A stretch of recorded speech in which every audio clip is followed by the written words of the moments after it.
Okay, as Imran prepares, there are more questions for him than me. Okay, I bought you guys tickets, didn't I? Yeah, $0, very cheap tickets. So I'll answer a few things. Some very interesting comments are there. Again, to Robin's comment, I fully agree. I think certainly the earlier part of that presentation was more the mad scientists and the mad atheists. And you'll come to realize that the second part of it is quite different. If there's anyone that to debate all these things, the best person to, I feel, to debate it with is Imran, an open person. And he's preparing his response to all those questions, mostly his. I'd say that one of those I think points that you pointed out, though, is this. I would hate to say that to name perhaps the atrocity or the one thing that religious people can do that the atheists won't. That seems to me pretty obvious, but I won't say it. But the thing is also this. I thank the religious people initially, okay, and I truly thank them because they did a lot of good. Okay, I tend to see religion sort of as, I don't know whether you know Lehman Brothers. Lehman Brothers, 2008, okay, came out with these things that call collateralized debt obligations, or we generally call them structured notes. And within that are the good companies, Microsoft, Hathaway, Berkshire, and so on. But within that, the portfolio of 100 companies or so are also Icelandic banks. And of course, the 2008 financial system crash, okay, brought down Lehman Brothers. It brought down a lot of the banks. The whole real estate scene in the U.S. collapsed. The whole banking trust system almost collapsed. And I think this is what we atheists are sort of worried about, that when we let the religion run amok. Okay? That there is one day, perhaps when resources are not as abundant, that we will get to a place where we'll try to find those differences. Okay? And we're not in awe anymore, we just are looking for survival, that perhaps we're against each other, we're at each other's throat. So that's something that we certainly, as humanist atheists, we want to gradually pare down religion, but to honestly say it will go away overnight, number one, it won't, and number two, we don't want that either. Okay, so that's my general comment. Thank you. That's a lot of questions for me. But first, let me qualify that the reason why I quote a lot of names of philosophers is because I myself is not a philosopher, so I have to quote them. Yeah. But just some general remarks first, that I find there's a lot of certainty amongst atheists here, more than even religious people have. I find that quite interesting. That as a religious person myself, there's a lot of things that I do not know. And there's a lot of things that I'm in the process of discovery, and I can surely tell you that those questions do provoke me to think deeper about some of the positions that I hold. And therefore, it is wrong to say that religious people have a lot of certainty, atheists is like a blank slate, and quite fluid. And certainly from the ways that some of the issues have been raised, I think there's a lot of certainty amongst the atheist community more than the religious community sometimes. And I would say also that much of the critique against religion that has been offered by Tatsi and also by some of you is something that I will not disagree with. In fact, those are the very things that have made religion problematic, and things that theists, people of religion, need to seriously think about. But that doesn't diminish religion in any way, because as I've mentioned earlier on in my presentation, that religion is a spectrum and there's so much dynamics and diversity that it's okay to say that those criticisms are in fact valid, and that it's something that we people of religion have to address with all humility. There are a few things that were asked. Not sure if I've noted down all of it, but I think Steve? Mike. Oh, Mike, sorry. Mike, thank you very much. But I think that's precisely my point of identifying the spectrum within atheism, that there is such thing as implicit atheism, in which you don't have to answer why you don't believe in God, and I don't have to ask you any questions. It's just simply having atheism. A meaning there's no notion of any God or supernatural being, and let's leave it at that. But my critique is also at another category of atheists who are certain in asserting that there is no God, and I'm questioning what is the definition of God that they are reacting against. Yes? May I say something about that? Sure. First, you think that atheists are, by definition, like me, are sure, right? No, The no. funny thing is, I don't know what happens when I die. And I accept that. I have. I assume for you, that you hope when you die, you go to another planet. That's why it's very difficult to be an atheist, because we have to accept that there is a high possibility that when I die, I'm gone.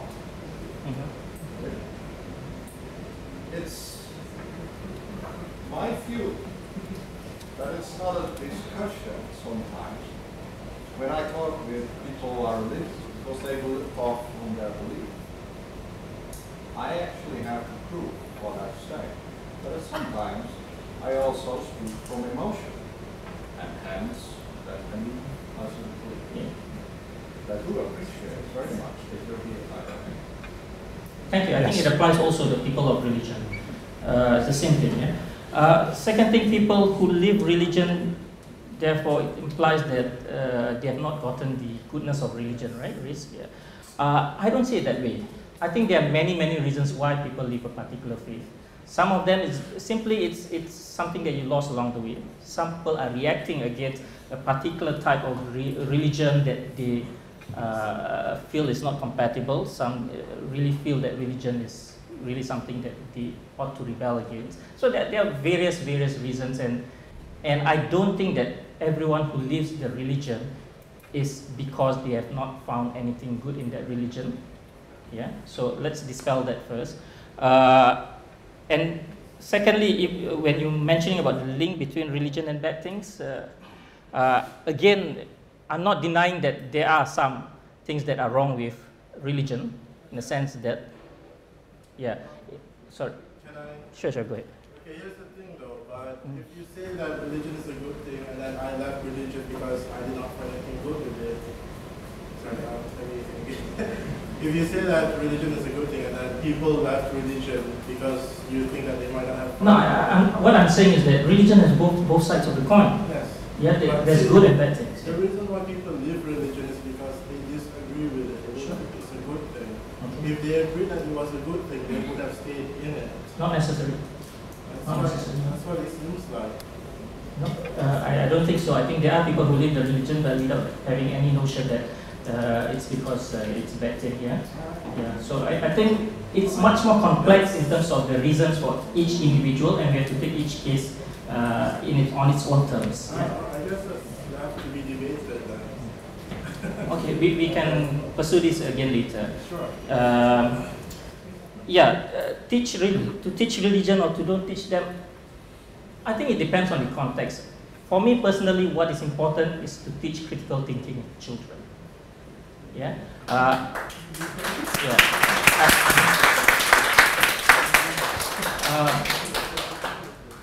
But at the same time, different societies operate differently. Yeah? So it depends on the context. That sometimes even religion can carry critical thinking within a particular pedagogy. Yeah? But what is important, I think, is to teach children critical thinking, and they will decide on their own the context that they want to choose.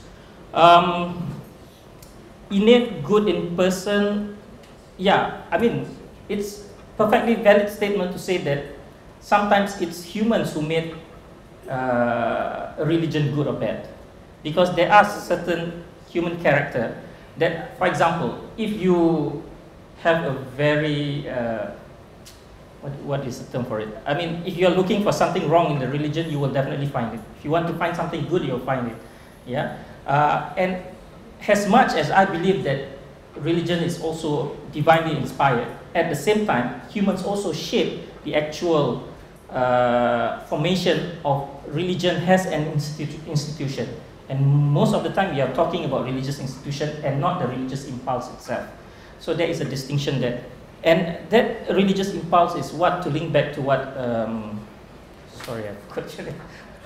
Yeah, Robin was saying, this sense of awe and wonder, which is precisely how some theologians have described that religious impulse in humans.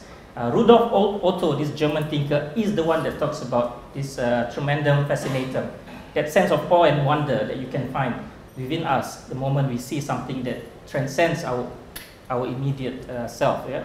And to me, that is that religiosity that cannot be named. Yeah? And that is something that needs to be identified, and I suspect that most of the questions are reacting against a certain fundamentalist idea of religion, which I, as a person of religion, rejects also. Yeah? Yeah, reason and faith interchangeable, equal status. No, that's not what I'm saying actually. I'm saying that they need not necessarily be diametrically opposite. They can be they can be in opposition to each other. They can also be complementary. They can also be of equal status. I'm just saying, do not assert that it's necessarily diametrically opposite. Yeah, so that's all I'm saying. Last but not least, the blasphemy law. Blasphemy law is based on state laws. Yeah, and to me, these are human-made, and it's got no religious basis. Yeah? It's how you interpret and put that in the law of a particular nation state. You find that in Muslim countries, not all Muslim countries have blasphemy laws.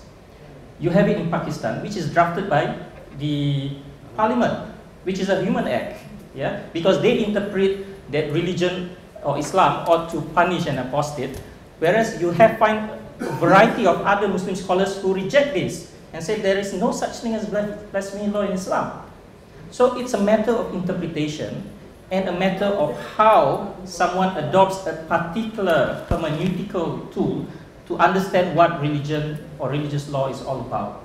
And I can tell you that as a religious person, I disagree that a person who lives Islam ought to face any punishment in this world. Yeah? So no country, no legal institution should enact any law to punish someone who decides to live the religion. And that's my personal position. I'm going to just bring the call now. If you could just reserve that comment till there's another segment later on. We're at 9:05 right now, and I know that we have to move on to the next segment. So I'm saying, can you just hold on to that thought, sir, for the next segment? is very long. Yeah. Next segment, we're going to have a bit more time for that. The Q&A. Yeah, for the Q&A. We kind of slotted about 20 minutes. Okay. Ladies and gentlemen, now the next segment, we're going to focus on how does atheism contribute to the public sphere, the public good, the public arena, and likewise, how do religions contribute to the public space, sphere, or arena?